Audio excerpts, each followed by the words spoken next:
الحمد لله وكفى وسلام على عباده الذين اصطفى أما بعد فأعوذ بالله من الشيطان الرجيم بسم الله الرحمن الرحيم أمن هذا الذي يرزقكم إن أمسك رزقه بل لجوا في عتو ونفور صدق اللہ مولانا العظیم. درود شریف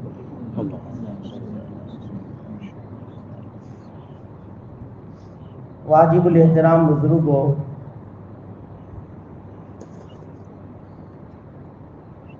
اللہ جل شانہ امن والہ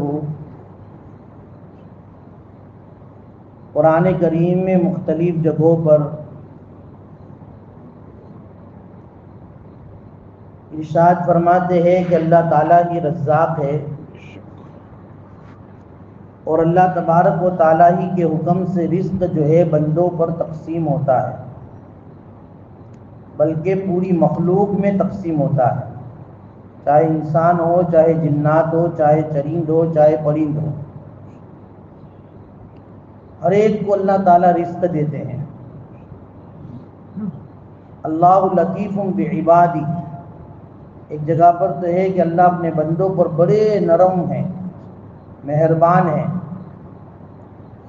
یرزق من یشاء، وہ جسے چاہتے ہیں جتنا چاہتے ہیں رزق دیتے ہیں.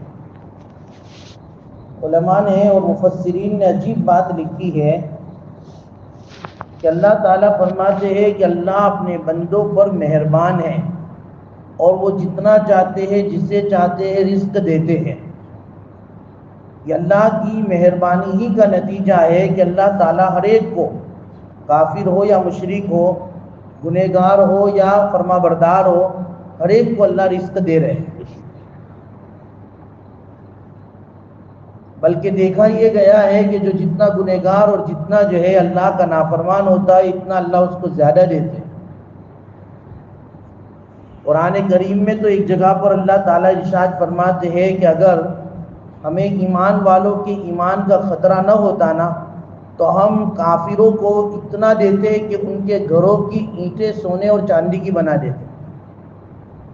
لیکن ان کو دیکھ کر ہمیں ایمان والوں کی ایمان کا خطرہ ہو گیا کہ وہ دیکھ کر جو ہے اپنے ایمان کے لالے پر جائیں گے، اور کافروں کی دنیا کو دیکھ کر وہ اپنے ایمان کو خراب کر بیٹھیں گے. اس لیے اللہ تبارک و تعالی کنٹرول میں ان کو رکھا ہے، کیونکہ اللہ کے یہاں دنیا کی کوئی ویلیو ہی نہیں.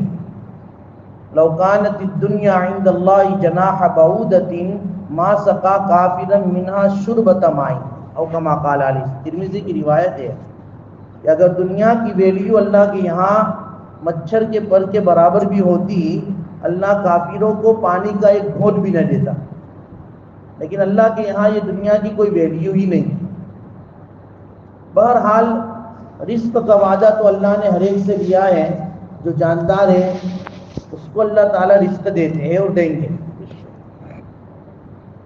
لیکن اللہ تبارک و تعالیٰ نے ہمیں ایمان والا بنایا ہے، ہمیں امت محمدیہ میں بنایا ہے.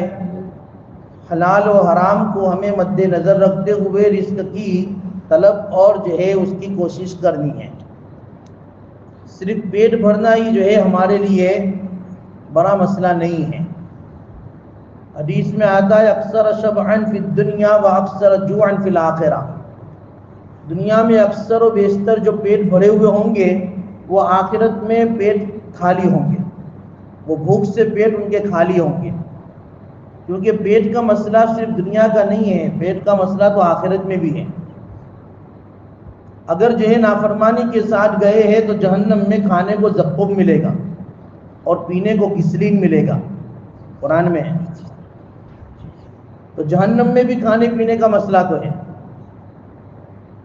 لیکن جو ہے مسئلہ صرف پیٹ بھرنا نہیں ہے، مسئلہ جو ہے اللہ کو راضی کرنا ہے. اور اللہ تبارک و تعالیٰ میرا آپ کا جو ہے یہ عقیدہ قائم فرماوے کہ بھئی رزاق اللہ کی ذات ہے. اللہ تعالیٰ ہی جس کو چاہتا ہے جتنا چاہتا ہے دیتا ہے. اللہ تبارک و تعالیٰ نے رزق کے جو وعدے فرمائے ہیں، رزق کی وسعت کے، رزق میں برکت کے، اس کے بہت سارے جو ہے اعمال بتائے، اسباب اختیار کرنے کو ضرور کہا ہے، لیکن اس پر جو ہے رزق کے وعدے نہیں ہیں، اعمال پر رزق کے وعدے ہیں۔ یہ ہمیں سمجھنا ہے، میں بار بار یہ بات کہہ رہا ہوں، اسباب پر رزق کے وعدے نہیں ہیں، اسباب اختیار کرو اللہ تو رزق دیں گے ہی، لیکن اعمال پر رزق کے وعدے ہیں کہ بھائی نماز پڑھو گے تو اللہ تعالیٰ رزق میں برکت دیں گے۔ جو 16-17 جو ہے اعمال ہمارے علماء نے جمع کیے ہیں نا، اس کو ہم بھی ترتیب سن رہے ہیں کئی جو ہے اتوار سے۔ اگر وہ اعمال ہماری زندگی میں ہے تو الحمدللہ اس کو ہم قائم دائم رکھیں تو انشاءاللہ کبھی بھی رزق کے معاملے میں اللہ تعالیٰ کبھی بھی تم کو فاقے میں مبتلا نہیں کریں گے، تم کو رزق دیں گے، کیونکہ یہ قرآن حدیث کے اندر اس کے وعدے ہیں کہ بھائی جو نماز کا اہتمام کرے گا اللہ تعالیٰ اس کو رزق کے دروازے کھول دیں گے۔ تو رزق کا اہتمام، نماز کا اہتمام رزق کو جو ہے کھولنے والا عمل ہے، اور اس میں جو ہے پورے 13 یا 14 جو ہے عمل میں نے بتائے تھے کہ نماز کا اہتمام ہے، کثرت استغفار ہے، انفاق فی سبیل اللہ ہے، اللہ کے راستے میں خرچ کرنا، یہ رزق کے وعدے، یہ 3 عمل کہ بھئی نماز کا اہتمام کرو، استغفار زیادہ پڑھو اور اللہ کے راستے میں خرچ کرو۔ دوسرے 3 عمل کہ بھئی دین کے خاطر ہجرت کرو، تقوی اختیار کرو، اور کہ بھئی کثرت سے عبادت کرو، کہ دین کے خاطر ہجرت کرو گے تب بھی اللہ رزق دے گا، اللہ کا خوف اور ڈر اپنے اندر پیدا کرو گے تب بھی اللہ رزق دے گا۔ اور آدمی جتنا اللہ تعالیٰ نے وقت مقرر کیا ہے عبادت کا وہ تو کرنی ہی کرنی ہے، فرض ہے، لیکن اس کے علاوہ بھی جو ہے اللہ تعالیٰ کی عبادت میں اپنے آپ کو لگائے۔ جب نہ آدم تفرغ لعبادتی ام لو صدرک غنا واسد فقرک، ابن آدم عبادت کے لیے فارغ کر دے اپنے آپ، میں تیرے سینے کو گینے سے بھر دوں گا اور تیرے فقر کو بند کر دوں۔ تو یہ ہو گئے 6 عمل۔ 7واں عمل حدیث میں آتا ہے کثرت سے حج عمرہ کرے۔ 8واں عمل صلہ رحمی کرے۔ 9واں عمل کمزوروں کے اوپر مہربانی کرے، لعلکم ترزقون بضعفائکم، تمہارے کمزوری کی وجہ سے تم کو رزق دیا جاتا ہے۔ اب ہم اپنے رشتہ داروں میں دیکھیں، اپنے گھروں میں دیکھیں کہ بھئی ان کی کمزوری کی وجہ سے ہمیں رزق دیتا ہے تو ان کے ساتھ حسن سلوک کریں۔ حج عمرہ بھی کرنا ہے، صلہ رحمی بھی کرنی ہے، رشتہ داروں کے ساتھ اچھا سلوک کرنا ہے، تو اللہ تعالیٰ عمر میں بھی بڑھوتری دیں گے، رزق میں بھی بڑھوتری۔ اور 9واں عمل کہ بھئی ضعفاء اور کمزوروں پر ہمیں حسن سلوک کا معاملہ کرنا ہے، اس سے اللہ تعالیٰ رزق بڑھائے۔ یہ ہو گئے 9 عمل۔ 10واں عمل حدیث میں آتا ہے کہ اللہ پر توکل، ومن یتوکل علی اللہ فہو حسبہ۔ 11واں عمل اللہ کی نعمتوں پر شکر گزاری، وَإِن تَعُدُّوا نِعْمَتَ اللَّهِ لَا تُحْصُوهَا، اور اللہ کی نعمتوں پر شکر گزاری، لَإِن شَكَرْتُمْ لَأَزِيدَنَّكُمْ، تم شکر ادا کرو گے ہم نعمتوں میں اضافہ کریں۔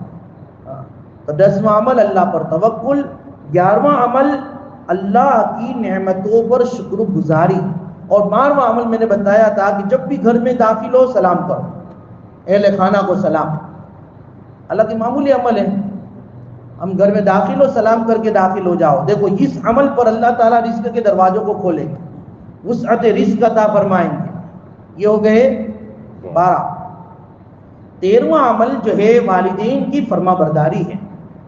اللہ تعالیٰ نے ہمارے والدین کو اگر جو ہے حیات بخشی ہے، یا والدین میں سے کوئی ایک حیات ہے، ان کی قدر کرے، ان کی عزت کرے، ان کی حاجت اور ضرورت کا خیال رکھیں، ان کو رسپیکٹ اور عزت دے۔ دیکھو اس عمل پر اللہ تمہیں رزق دیں گے، تمہیں اللہ تعالیٰ رزق دیں گے، کیونکہ والدین کی فرما برداری پر اللہ تعالیٰ نے رزق کے وعدے فرمائے کہ جو دنیا کمانا چاہتا ہو، دنیا کی جو ہے ترقی چاہتا ہو، وہ اپنے والدین کی خدمت کرے، والدین کی خوب خدمت کرنا، یہ 13واں عمل ہے۔ اور اس کے متعلق میں نے جو ہے بہت سارے والدین کے حقوق بیان کیے تھے۔ ابھی 14واں عمل مجھے بتانا ہے کہ طہارت اور وضو، کہ وضو کے ساتھ آدمی ہمیشہ رہے، ہمیشہ باوضو رہنا، حدیث میں آتا ہے شکا بعض الصحابۃ النبی صلی اللہ علیہ وسلم الفاقہ، بعض صحابہ نے اللہ کے نبی صلی اللہ علیہ وسلم سے فاقہ کی شکایت کی کہ اللہ کے نبی فاقہ ہے، کھانے کو نہیں ہے، یا ہے لیکن کم ہے، کیا کیا جائے؟ دیکھو اللہ کے نبی صلی اللہ علیہ وسلم نے کبھی بھی اسباب کی طرف متوجہ نہیں کیا، اعمال کی طرف متوجہ کیا، اعمال کی طرف۔ فوراً اللہ کے نبی نے کیا کہا؟ دم علی طہار، بھائی دیکھو طہارت پر اپنے آپ کو ہمیشہ رکھو، یعنی باوضو رہو۔ یوسع علیک الرزق، تم ہمیشہ باوضو رہو گے تو اللہ تبارک و تعالیٰ تمہارے رزق کو وسیع کر دیں گے۔ صحابہ فاقہ کی شکایت کر رہے ہیں اور اللہ کے نبی عمل کیا بتا رہے ہیں کہ وضو سے رہو، باوضو رہو۔ بہت آسان عمل ہے، اس کی ہم جو ہے پابندی کریں، اپنی عملی پریکٹیکل میں اس کو لائے کہ بھئی جب بھی وضو ٹوٹ گیا فوراً وضو کر لیا۔ کوشش یہ کریں کہ پورے 24 گھنٹے میں یا 12 گھنٹے میں سوئے جب سونے سے پہلے بھی وضو کر لیں، اور پھر دوران جو ہے اگر سونے کے دوران یا وضو کیا اور پھر جو ہے وضو ٹوٹ گیا کوئی حرج نہیں، سونے کی نیت سے وضو کر لیا ہے، حدیث میں آتا ہے کہ اس کو جو ہے وضو کا ثواب مل جائے گا پوری رات۔ ایک حدیث میں تو ہے کہ جو رات کو وضو کر کے سوتا ہے فرشتے اس کے لیے مغفرت کی دعائیں کرتے ہیں، لیکن ہم نے تو فرشتوں کو آرام دے دیا کہ نہیں ابھی تم کو بہت ہم زحمت نہیں دیتے، خامخواہ آپ کو پوری رات عبادت اور ہمارے لیے دعا کرنے کے ہم وضو نہیں کرتے۔ وضو والا عمل آج ہمارے گھروں سے نکل گیا، مردوں نے بھی عورتوں نے بھی سب چھوڑ دیا۔ کوئی جو ہے ٹی وی دیکھتے دیکھتے سوتا ہے، کوئی موبائل دیکھتے دیکھتے سو رہا ہے، وضو کا اہتمام ہی نہیں۔ وضو کریں گے تو آدمی کے اندر ایک قسم کی چستی آئے گی، عمل کا ایک جذبہ پیدا ہوگا، سونے میں بھی میٹھی نیند اس کو ملے گی۔ آدمی اس عمل کر کے تو دیکھیں۔ دم علی طہار، اللہ کے نبی کہتے ہیں کہ ہمیشہ باوضو رہو، یوسع علیک الرزق، آپ کے رزق کو بڑھائیں گے۔ کیوں؟ کیونکہ وضو کے اندر پاور ہے۔ ایک حدیث میں آتا ہے الوضو سلاح المومن، وضو تو مومن کا ہتھیار ہے۔ وضو سے آدمی کے اندر ایک عملی اور روحانی پاور اور طاقت ملتی ہے جس کی بنیاد پر وہ شیطان کے وساوس سے بچ جاتا ہے۔ بہت بہت فائدہ ہے۔ ہمیشہ شیطان کے وساوس آتے ہیں، شیطان ہم کو گناہ کی طرف برگلاتا ہے، گناہ کی طرف لے جاتا ہے کھینچ، تو ہم جو ہے اگر ہمیشہ باوضو رہیں گے تو یہ وضو کا پاور یہ ہوگا کہ تمہارے اندر جو ہے نا شیطانی وساوس نہیں آئیں گے، کیونکہ وضو یعنی وضو کر لیا تمہارے پاس شیطان کو بھگانے کا ہتھیار مل گیا، اب شیطان تمہارے پاس آئے گا نہیں۔ جو باوضو رہتا ہے شیطان اس کے پاس بہت زیادہ پھٹکتا نہیں ہے، اس لیے وضو صلاح المومن کا، وضو تو مومن کا ہتھیار ہے، اس لیے پورے 24 گھنٹے میں ہم باوضو رہنے کی کوشش کریں۔ تو ایک فائدہ تو یہ ہوگا جو بہت بڑا فائدہ ہے کہ آدمی گناہوں سے بچے گا، شیطان کے وساوس سے بچے گا۔ تو گناہوں سے بچنے کا ایک بہت بڑا علاج بھی ہے۔ ظاہر بھی بات ہے جب آدمی گناہوں سے بچے گا، جس کو اذکار میں رہے گا، اللہ رزق تو ویسے ہی دیتا ہے۔ یہ دنیا کو تو اللہ تعالیٰ کے یہاں کوئی ویلیو ہی نہیں ہے، دنیا اس کو ویسے ہی مل جائے گی۔ ایک فائدہ یہ ہوگا کہ گناہوں سے بھی بچیں گے، دنیا بھی ملے گی۔ اور دوسرا فائدہ یہ ہوگا، حدیث میں آتا ہے کہ کما تعیشون تموتون، جیسی تم زندگی گزارو گے موت ایسی آئے گی۔ اب آدمی جو ہے باوضو رہے گا اور وضو کے ساتھ زندگی گزارے گا تو انشاءاللہ تعالی اس کی موت بھی وضو پر آئے گی۔ جو یہ چاہتا ہو کہ میری موت وضو پر آوے، وہ جو ہے ہمیشہ باوضو رہے، ہمیشہ باوضو رہے۔ ہم جو ہے پڑھتے تھے، مجھے یاد ہے حفظ کلاس کے زمانے میں میرا ایک ساتھی تھا، اس نے کہا تھا کہ میرے ابا جو ہے، میرا ابا کا معمول کہ کبھی بھی جو ہے وہ بے وضو نہیں رہتے، جیسا وضو ان کا ٹوٹا فوراً وضو کر لیتے۔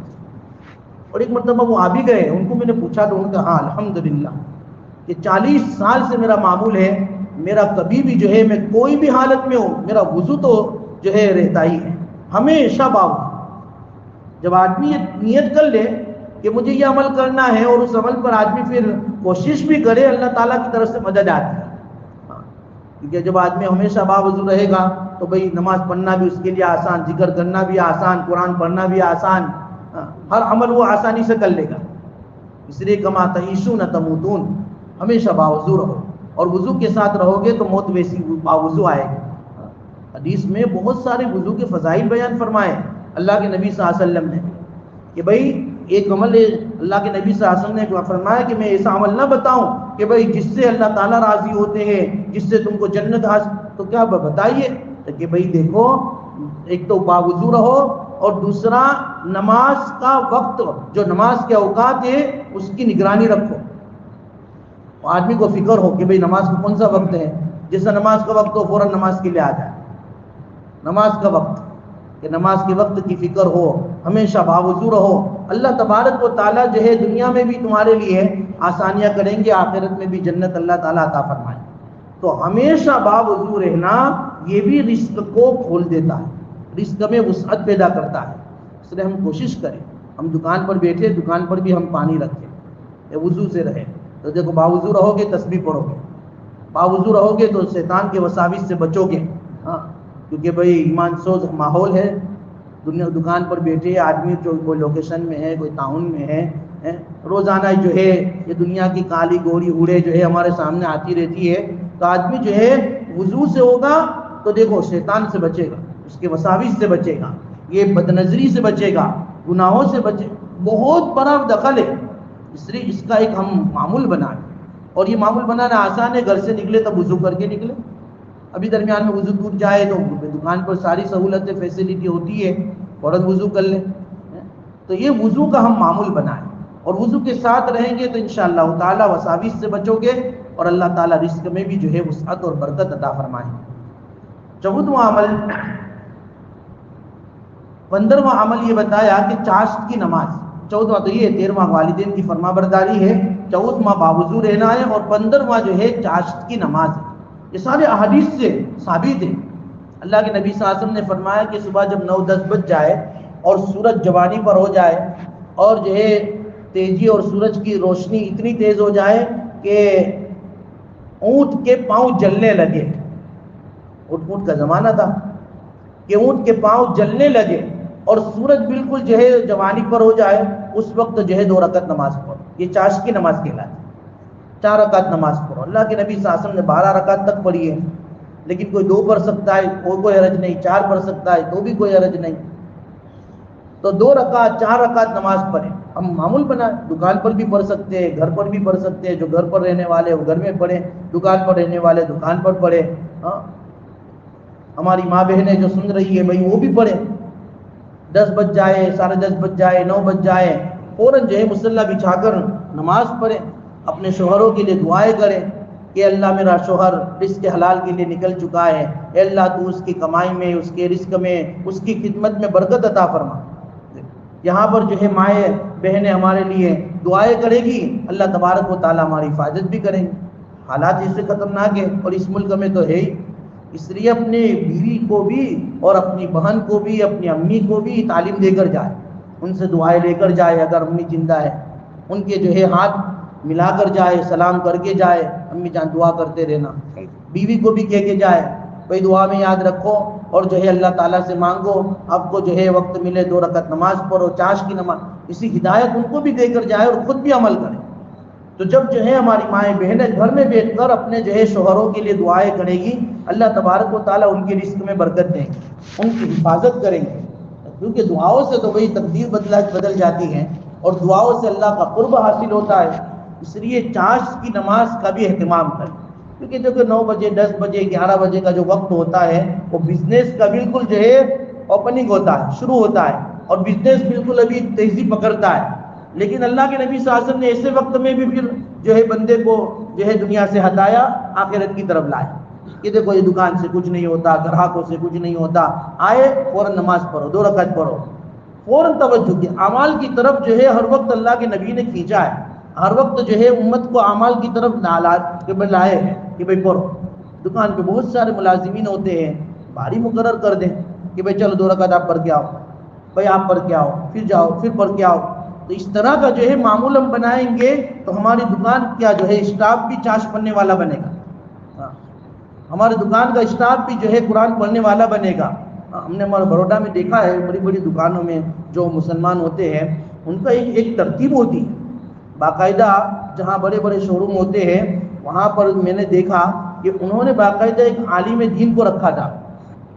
ان کے جو ہے اسٹاف میں جو قرآن پڑھنے والے نہیں تھے، اپنی دکان کے اوقات کے اندر ان کو قرآن سکھایا، اور وقت مقرر تھا کہ بھائی 10 بج جائے، بھائی فلاں آدمی چلو آپ پڑھنے بیٹھ جاؤ، آدھا گھنٹے تک قرآن پڑھو.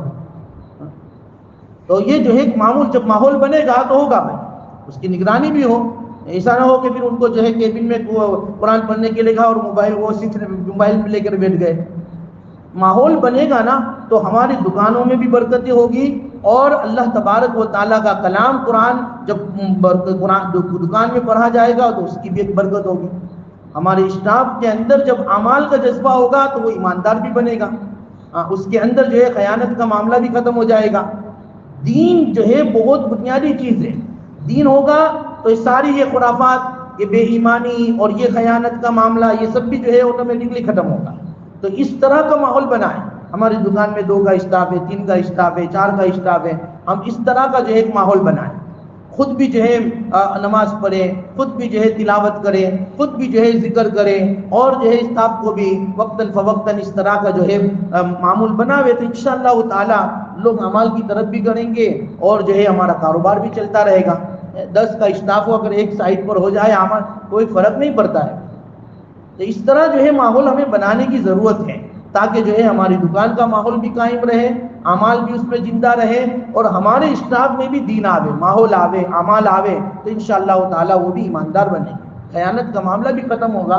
تو اس لیے چاشت کی نماز بھی رزق کو کھینچنے والا ایک عمل ہے.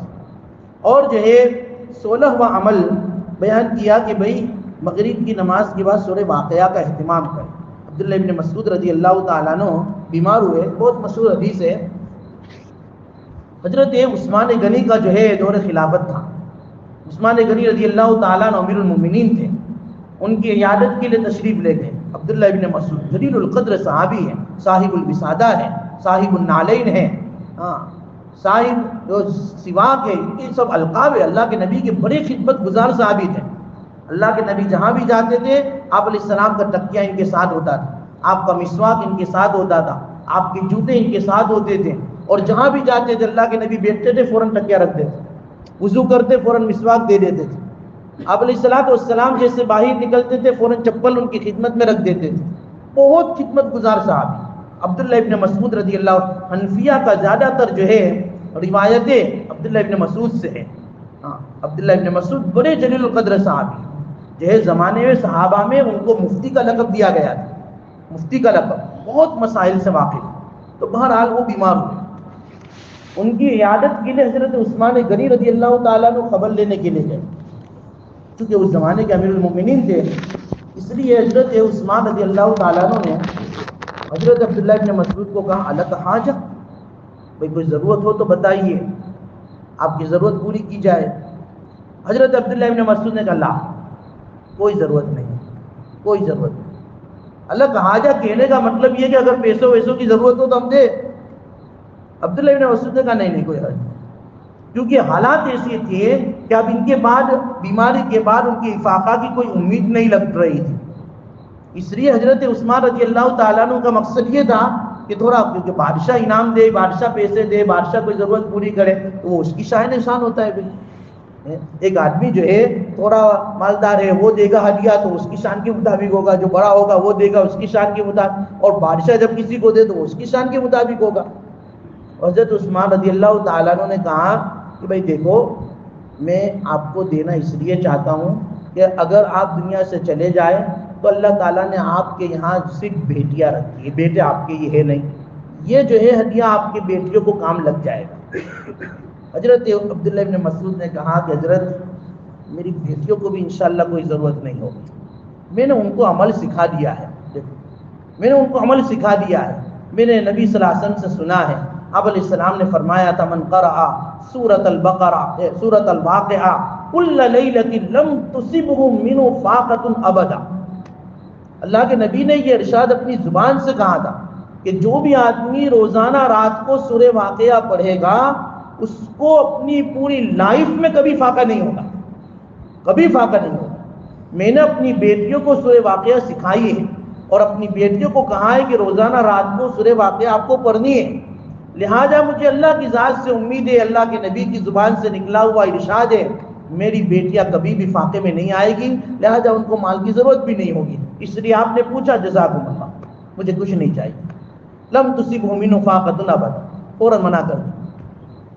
صحابہ کرام کا یقین تھا نا، اللہ تبارک و تعالیٰ نے ایک عجیب و غریب یقینوں سے انہیں نوازا تھا۔ تو بہرحال سورہ واقعہ ایک ایسا عمل ہے کہ جس کی بنیاد پر رزق میں برکتیں ہوتی ہیں اور فاقہ دور دور تک جو ہے اس کے پاس نہیں آتا ہے۔ اللہ کے نبی نے کہا لم تصبہ منہ فاقۃ ابدا، ابدا کا لفظ لے کہ زندگی میں کبھی بھی فاقہ اس کے قریب نہیں آئے گا۔ اللہ تعالی ہمیں عمل کی توفیق عطا فرمائے۔ اور 70واں عمل علماء نے لکھا ہے دعاؤں کا اہتمام کریں، دعا کا اہتمام۔ اس لیے ایک صحابی اللہ کے نبی کے پاس آئے تھے اور آ کر یوں کہا ہے اللہ کے نبی قرضہ بہت ہو گیا ہے، بہت قرضہ ہے، آپ دعا فرما دیجیے۔ اللہ کے نبی نے کہا دعا تو میں ہی کروں گا لیکن تمہیں بھی دعا کرنی، دعا تمہیں کرنی، یہ دعا تم پڑھو، یہ دعا کا اہتمام تم کرو گے انشاءاللہ تعالی اللہ تعالیٰ تمہارے فاقے کو بھی دور کرے، تمہاری قرضے کو دور کر دے گا۔ اللہ کے نبی نے دعا بتائی، اللہم انی اعوذ بک من الہم والحزن واعوذ بک من العجز والکسل واعوذ بک من الجبن والبخل واعوذ بک من غلبۃ الدین وقہر الرجال۔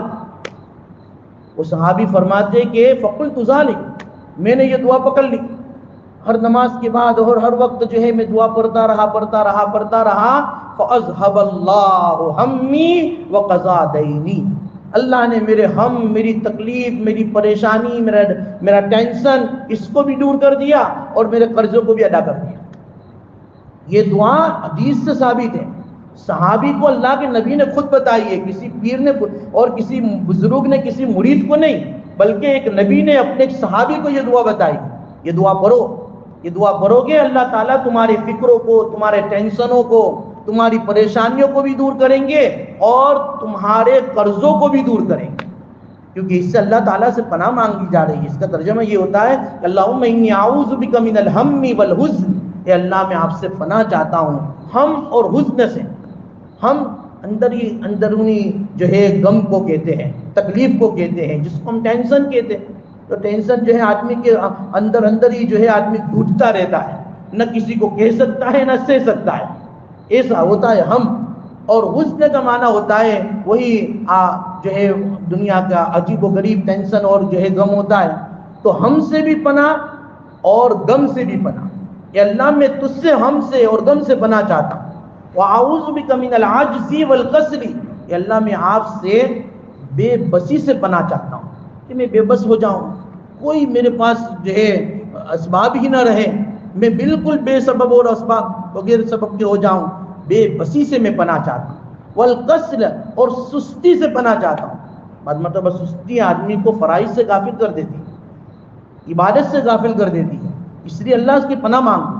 ہر نماز کے بعد اس دعا کا اہتمام کرو کہ اللہ میں آپ سے بے بسی سے پناہ چاہتا ہوں، اے اللہ میں آپ سے سستی سے پناہ چاہتا ہوں۔ وَأَعُوذُ بِكَ مِنَ الْجُبْنِ وَالْبُخْلِ، اور اے اللہ میں آپ سے بزدلی سے بھی پناہ چاہتا ہوں، بزدلی سے بھی، اور اے اللہ میں بخل سے بھی، کنجوسی سے بھی پناہ چاہتا ہوں۔ اور وَأَعُوذُ بِكَ مِنْ غَلَبَةِ الدَّيْنِ وَقَهْرِ الرِّجَالِ، اور اے اللہ میں آپ سے جو ہے قرضے کے غلبے سے پناہ چاہتا ہوں کہ قرضہ میرے اوپر غالب آ جائے اور میں مغلوب ہو جاؤں۔ اور پھر قرضہ جب غالب آتا ہے تو قہر الرجال، پھر مردوں کی اور جو ہے انسانوں کی اور جو ہے مانگنے والوں کی پریشر، کوئی ادھر سے فون آیا، کوئی ادھر سے میسج آیا، کوئی یہ، اب آدمی جو ہے پریشان ہو جاتا ہے۔ ایک تو قرضہ ہے اور پھر مانگنے والوں کے جو ہے دباؤ اور مانگنے والوں کا پریشر ایسا بڑھتا ہے کہ آدمی ویسے ہی پریشان ہو جاتا ہے۔ اللہ کے نبی صلی اللہ علیہ وسلم نے یہ دعا صحابی کو بتائی، صحابی خود کہتے فقلت ذلک، میں نے یہ دعا کا اہتمام کر لیا، پلے باندھ لیا۔ فاذهب الله همي وقضى ديني، اللہ نے میرے ہم کو بھی دور کر دیا اور میرے قرضے کو بھی ادا کر دیا۔ حضرت حسن رضی اللہ تعالیٰ عنہ نواسے رسول ہے، وہ خود فرماتے کہ ایک مرتبہ مجھے مالی تنگی پیش آئی، مالی تنگی جو کبھی کبھی جو ہے انسان کو آ جاتی ہے بھائی۔ جب مالی تنگی آئی، پریشان تھا، جب رات کو سو گیا، نانا جان خواب میں آئے، اللہ کے نبی صلی اللہ علیہ وسلم خواب میں آئے اور آ کر مجھے کہا بیٹا کیوں پریشان ہو، یہ دعا نہیں پڑھ لیتے، یہ دعا پڑھ لو۔ اللہ تبارک و تعالیٰ سب معاملہ آسان کر دے۔ پھر اللہ کے نبی نے دعا بتائی، اعمال بتائے نا صحابہ کو، کہا نا اللہ کے نبی نے اعمال ہی سے امت کو جوڑا ہے۔ اللہ کے نبی نے دعا سکھائی اپنے نواسے کو خواب میں، وہ نواز رسول حضرت سیدنا حسن رضی اللہ تعالیٰ عنہ کی روایت ہے، کتابوں میں، حدیث کی کتابوں میں موجود ہے۔ حضرت حسن فرماتے خواب میں میرے نانا جان نے مجھے دعا بتائی، یہ دعا پڑھو، بسم اللہ علی نفسی و مالی و دینی۔ بہت آسان دعا ہے، بسم اللہ علی نفسی و مالی و دینی، اللہم ارزنی بقضائک، اللہم ارزنی بقضائک وبارک لی فیما قدر لی حتی لا احب تعجیل ما اخرت و تاخیر ما اجلت۔ اب یہ دعا کا ترجمہ کیا ہوتا ہے؟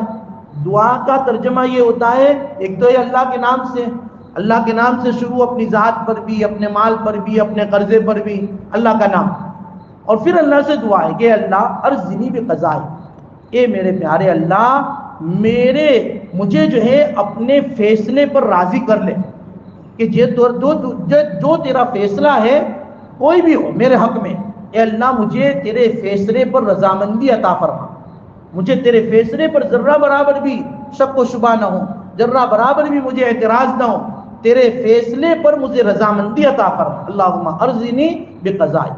اور آگے کیا کہا؟ وبارک لی فیما قدر لی، اور اے اللہ مجھے برکت عطا فرما اس جو ہے مال میں جو تو نے میرے لیے مقدر کر دیا ہے، میرے لیے جو مال تو نے مقدر کیا ہے نا اس مال میں برکت دے دے، وبارک لی فیما قدر لی، اور ایسی برکت دے دے، ایسی برکت دے دے، اور کیفیت میری ایسی بن جائے کہ حتی لا احب تعجیل ما اخرت، یہاں تک کہ میں پسند ہی نہ کروں جلدی ملنے والی نعمت کو جو تو نے میرے لیے مؤخر کر دی، جو نعمت تو نے مجھے دیر سے دینی ہے میں اس کی جلدی نہ کروں، اتنا جو ہے مجھے اطمینان دے دے کہ جو تو دیتا ہے جس وقت دیتا ہے بس تیری مصلحت، تیری قضا رضا، تو اے اللہ میں اتنا جو ہے تیری نعمت پر اور تیرے فیصلے پر راضی ہو جاؤں کہ میں پسند ہی نہ کروں اس نعمت کو جو تو دیر سے دینا چاہتا ہے جلدی حاصل کر لے، اور جو نعمت تو مجھے جلدی دینا چاہتا ہے اس کو دیر سے حاصل کر لے، اس کی میں بالکل بھی جلدی نہ کروں۔ اس طرح اللہ کے نبی صلی اللہ علیہ وسلم نے حضرت حسن رضی اللہ تعالیٰ عنہ کو یہ دعا بتائی۔ حضرت حسن فرماتے میں نے یہ دعا پڑھنا شروع کر دی، میں نے جب یہ دعا پڑھنا شروع کی اس کے بعد میں جب تک زندہ رہا وہاں تک مجھے کبھی بھی مالی پریشانی نہیں آئی، کبھی بھی مالی پریشانی نہیں آئی۔ اللہ تعالیٰ ہمیں یقین عطا فرمائے۔ تو یہ اعمال ہے، یہ دعائیں ہیں جو اللہ کے نبی صلی اللہ علیہ وسلم نے صحابہ کو بتائے اور صحابہ نے ہم کو بتائے، اور ہم جو ہے اور لوگوں کو بتائے تاکہ امت اعمال سے جڑے، اللہ تعالیٰ کی طرف رجوع ہو، اور جو ہے اعمال کے ساتھ انسان جو ہے اللہ تعالیٰ سے وابستہ رہے گا، اللہ تعالیٰ دنیا کے مسئلے بھی آسان کر دیں گے، اور آخرت میں بھی اللہ تعالیٰ بہت ہی زیادہ اجر و ثواب عطا فرمائیں گے، کیونکہ اعمال سے دنیا بھی بنتی ہے، آخرت بھی بنتی ہے۔ کچھ اعمال ایسے ہیں، حدیث میں ہے، کچھ اعمال ایسے ہیں کہ ان اعمال اور ان گناہوں کے کرنے کی وجہ سے رزق بند ہو جاتا ہے۔ رزق میں جو بندش آتی ہے نا وہ کسی کی تعویذ لکھنے سے نہیں آتی، یہ یقین رکھو، کسی کے جو ہے رزق کو بند کرنے سے رزق بند نہیں ہوتا۔ کہتے ہیں کہ بھئی میرے اوپر رزق بند کروا دیا ہے، یا میرے اوپر جو ہے مٹھ مار دی ہے، اور جو ہے یہ ایسا نہیں ہوتا ہے۔ حدیث میں اس کو بھی بتایا گیا ہے، کچھ گناہ ایسے ہیں، وہ گناہ جب ہماری زندگیوں میں آتے ہیں نا تو اللہ تبارک و تعالیٰ نقد سزا یہ دیتے ہیں کہ رزق کے اندر کمی کر دیتے ہیں، رزق میں بندشیں پیدا کر دیتے ہیں، پھر آدمی جو ہے اتنا زیادہ جو ہے مالدار ہونے کے باوجود بھی دھیرے دھیرے وہ کنگال ہوتے چلا جاتا ہے، اور مال اس کی زندگیوں سے نکلتا چلا جاتا ہے۔ وہ کیوں ہوتا ہے؟ وہ گناہ کی نحوست کی بنیاد پر ہوتا ہے۔ وہ کچھ گناہ ہے، انشاءاللہ اس آئندہ اتوار کو اس کو بھی بیان کر دیں گے، تاکہ اللہ تعالیٰ جہاں یہ اعمال کے ہمیں کرنے کی توفیق دیں، ان گناہوں سے بچنے کی بھی اللہ تعالیٰ ہمیں سعادت عطا فرمائے۔ اللہ تعالیٰ کہنے سننے سے زیادہ عمل کی توفیق عطا۔ بسم اللہ الرحمن الرحیم، الحمدللہ رب العالمین، والعاقبۃ للمتقین، والصلاۃ والسلام علی سید الانبیاء والمرسلین۔ اللہم لک الحمد کما ینبغی لجلالک وعظیم سلطانک، یا حی یا قیوم برحمتک نستغیث یا حی یا قیوم برحمتک نستغیث اصلح لنا شأننا کلہ ولا تکلنا الی انفسنا طرفۃ عین ولا تنزع منا صالح ما عطیتنا۔ اے اللہ ہمارے گناہوں کو معاف فرما، خطاؤں سے درگزر فرما، سیئات کو حسنات سے مبدل فرما۔ اے پیارے اللہ رحم کا، کرم کا، عافیت کا، آسانی کا، فضل کا معاملہ فرما۔ اے اللہ رزق حلال کی دولت سے مالا مال فرما، رزق حرام سے ہماری نسلوں کی حفاظت فرما۔ اے اللہ وہ سارے اعمال جس سے آپ راضی ہوتے ہیں ہمیں کرنے کی توفیق عطا فرما، اور وہ گناہ جس سے آپ ناراض ہوتے ہیں اس سے ہمیں بچنے کی توفیق عطا فرما۔ اے اللہ وہ گناہ کی نفرت ہمارے دلوں میں پیدا فرما، اور تیرے محبوب اعمال کی رغبت ہمارے دلوں میں پیدا فرما۔ اے اللہ بیماروں کو شفا عطا فرما، مرحوموں کی مغفرت فرما۔